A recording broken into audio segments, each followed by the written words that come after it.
Magandang araw po, welcome po sa aking channel, Love9 TV. Patalasasan po, meron po ba kayong mga properties na napapabayaan or non-performing assets? Plan nyo yung ibenta, pero wala kayong oras sa pagbibenta nito. Kung ito'y pagkakatiwala nyo po sa amin, tawag lang po kayo sa aking numero, usap po tayo, gawan ko po ng video for free. Yes, libre po, wala po kayong babayaran. Tutulungan pa namin kayong mabenta ang inyong property. Kami na po bala sa marketing, sa boosting or paid ads, even sa tripping, hindi na po kayo mapapagod sa pag-entertain ng mga buyers. Kami na po bala sa lahat. Tawag lang po kayo. Nandito po tayo ngayon sa Santa Rosa, Laguna kung saan meron po tayong bagong video presentation. Isang residential property na may lot area na 281 square meters. Ito po yung nasa corner lot at may floor area na 340 square meters. Meron po itong 4 bedrooms, maid's room, guest room, 5 toilet and bath, at 2 car garage. Yan po yung garahe at sa taas nito yung balkonahe. Ito po ay fully furnished at may CCTV. Nasa loob po ito ng isang exclusive subdivision na kumpleto po ang amenities. At meron pong 24 hours roving guards. Meron din po itong free golf membership. So ito po yung entrada o main door. At welcome po dito sa napakaaliwalas at napakagandang bahay. Yan po yung living area o salas. Naka-ceiling cove design, may pin lamps, center lamp, at ceiling fan. Ito po ay fully furnished kaya lahat pong nakikita nyong kagamitan ay kasama po yan. Dito po yung dining area o kitchen kung saan meron pong sliding glass window papunta naman sa open lanai. Naka-ceiling cove design na rin po ito. May pin lamps, flute type design ceiling cladding.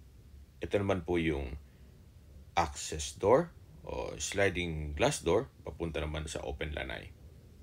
Mula po dito sa dining area, meron pong access door dito na papunta naman sa maid's quarter. Then may security grill po dyan. Lahat pong nakikita nyong kagamitan ay bago po yan. Ganun din po itong bahay. Ito po ay ready for occupancy. Kaya ang kulang na lang po, kayo at ang gamit nyo. Ito po yung formal kitchen. Napakaganda ng color combination. Meron pong LED lamps sa ceiling. Then, dito naman po yung breakfast nook. May 3 high chair. At sa ilalim ay meron pong flute type wall cladding. At mula naman po dito, may built-in oven at microwave. May wall-mounted kitchen cabinet. Wall-mounted shelves. Then, ito po yung kitchen countertop with stainless sink and faucet. May built-in gas range at range hood. Meron din pong side-by-side refrigerator. Yan po ulit yung living area na may corner glass sa dulo. At dito naman po yung receiving area. Naka-centralized aircon na rin po ito. Kung meron man po kayong PWD or senior citizen sa pamilya, ito naman po yung kwartong para sa kanila. Sa spasyo, malaki po, napakaliwalas at kompleto na ang bedroom furnitures. Meron na rin po itong split type aircon, may pin lamp, center lamp, naka-flute type design itong walling. Sa dulo po ay meron pong sliding glass door and wall na papunta naman sa covered lanai. Dito po sa bedroom wall ay may outlet na rin na nakaabang para sa TV. Ito po yung access door. Papunta po dito sa walk-in closet or wardrobe na from floor to ceiling po yan. Modern design na rin po. Dito naman po yung toilet and bath na naka wooden glass door. May bathroom countertop. May LED lamp na vanity mirror, bathroom sink, at bathroom cabinet. Ito po yung water closet. At dito naman yung shower enclosure. high-tech po ang shower nito. Automatic or push button. Napakaganda po. So, hindi po tinipid ni owner ang mga kagamitan dito sa toilet and bath. Napakaganda po. Meron din po itong bathroom window. So, labas po tayo para check natin ibang parte nitong bahay. So, ito po yung first bedroom na kung saan napakaganda po. At dito naman po ay yung living area o salas. Yan po yung main door. Dito naman po yung powder room o understairs powder room kung saan napakaganda rin po ng bathroom fixtures. May bathroom sink, LED light na vanity mirror, may flute type na wall cladding, bathroom window, then water closet na may bidet. Naka-tile bathroom wall na rin po ito. At paglabas nyo po, meron din understairs storage.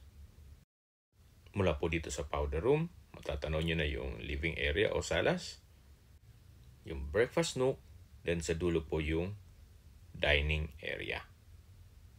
Ito naman po yung stairs na naka-wooden staircase, glass railing, at tubular handrail.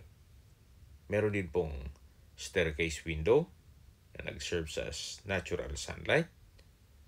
Samahan niyo po ako. Akyat po tayo.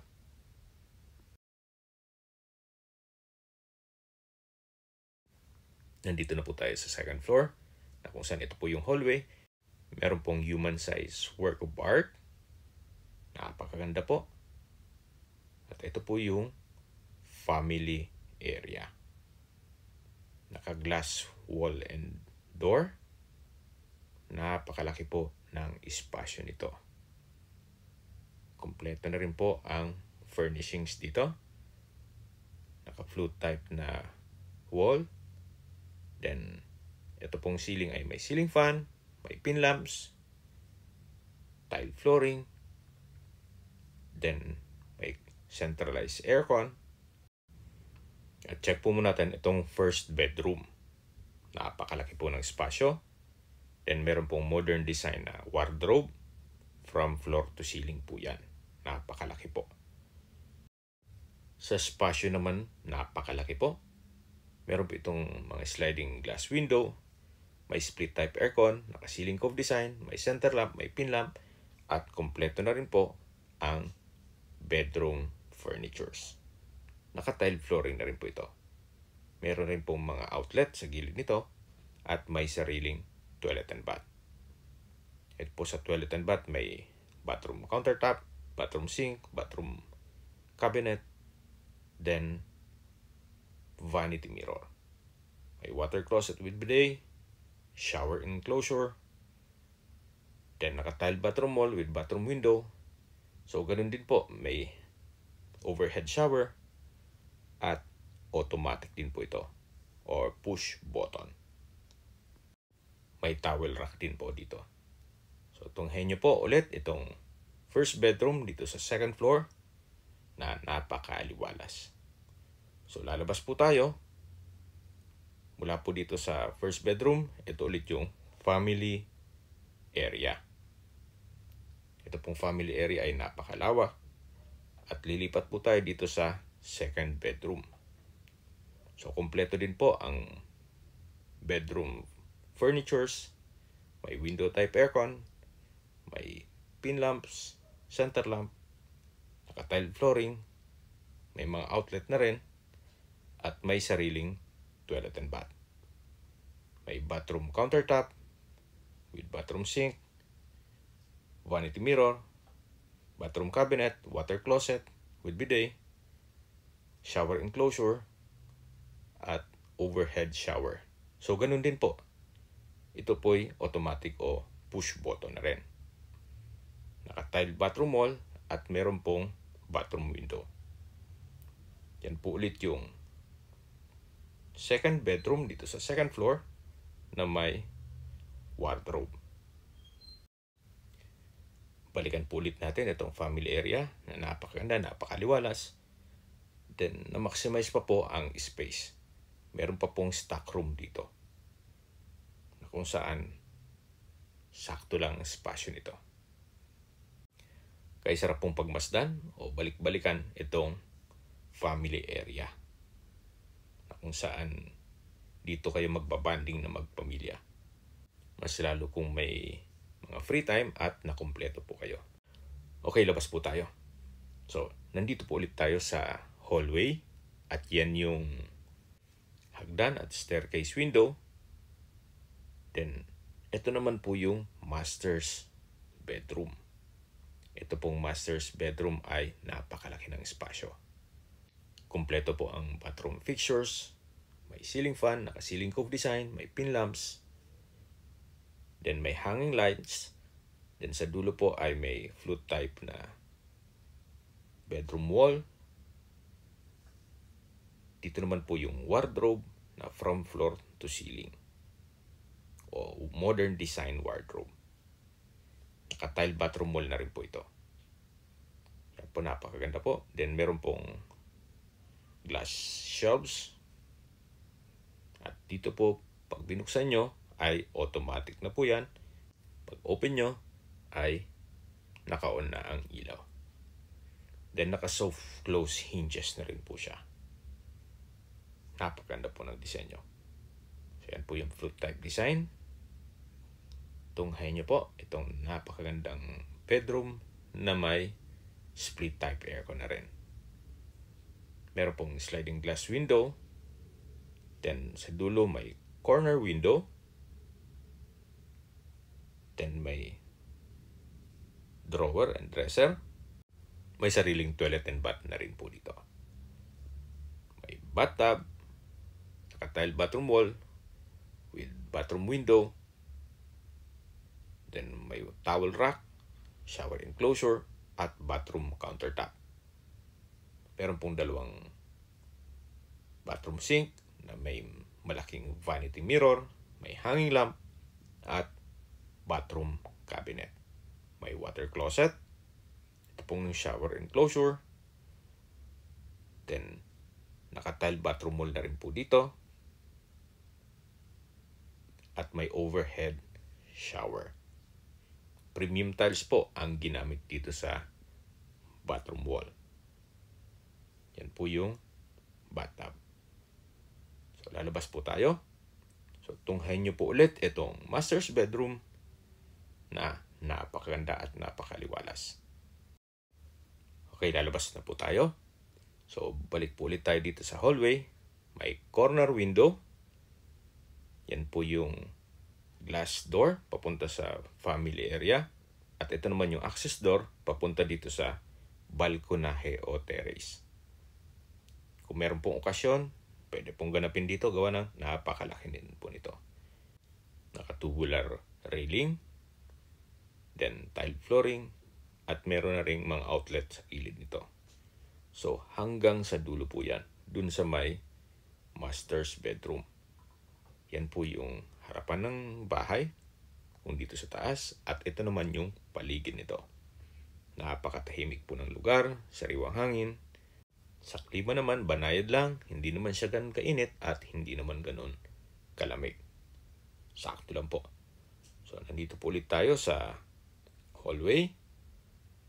At pababa po tayo para check natin yung ibang parte nitong bahay.